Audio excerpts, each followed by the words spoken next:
I think the report comes up with some really interesting and clever ideas, but one thing is for sure, we can't do what we've done for the last 20 years, and the government absolutely need to set some precedents. And, there's that fine line between nanny state and having a good nanny, because no one wants to have an abusive nanny, right? So we've got to find, we don't want to take choice away from the British public.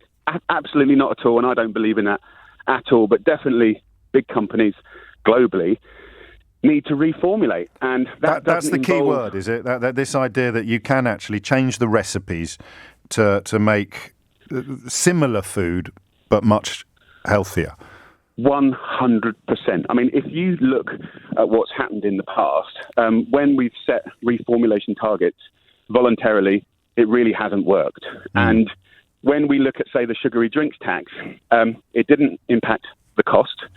Everyone said it was a bad idea. I drove that one myself, and we knew, and the scientists and people that care knew it would.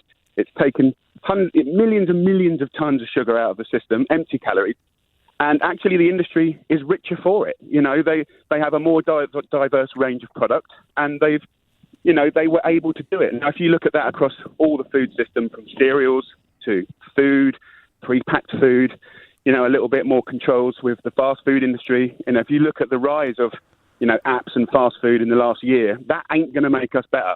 That's going to definitely take us back. So as we progress with some initiatives, new technologies are going to go against that. And of course, the purpose of government is to serve you, the public, and your listeners, to do all the hard, complex, boring, miserable work to know where are the problems and how do we fix it. And of course, when you kind of maybe look outside of food and compare it to other public health measures, the integrity of what's required to make a car tyre, or emissions, or the quality of British water and why it's some of the safest, cheapest, water on the planet, we would never want to take away the integrity of that. So I think you're always going to have big business sort of saying, oh, it's more money on your, bowl of cereal, but actually, in actual fact, the only reason those companies can state any health claims most of the time is because of fortification, which is nothing to do with the food. It's things added in. And of course, we do that to try and give the public something good in the morning. So I think the strategy comes up with some good new ideas. I think it sets out what the government could do to be pioneering around the world. I think it also puts some responsibility on businesses and people. And look, of course, we all believe in, the public and your own responsibility. Of course we do.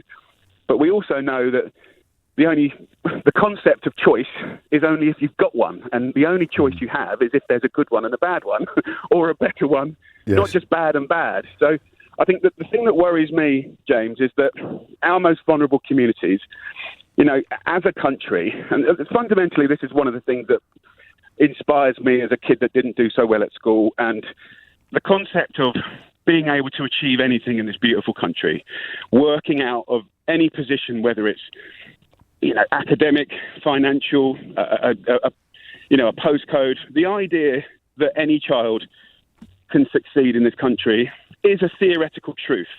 But if you live in a poor area, which has massively more junk food advertising, which has massively earlier mortality, it has less educational attainment, the actual possibility of the we call it social mobility in posh words, but ultimately, and for all the people that don't live in those areas, every British person does better if our most vulnerable cost less, are happier and more productive. So from crime to happier communities to fairness, so from morality to physical GDP of this country. So for me personally, this is not just about food. It's about truth and fairness and allowing our most vulnerable to truly realise their full potential.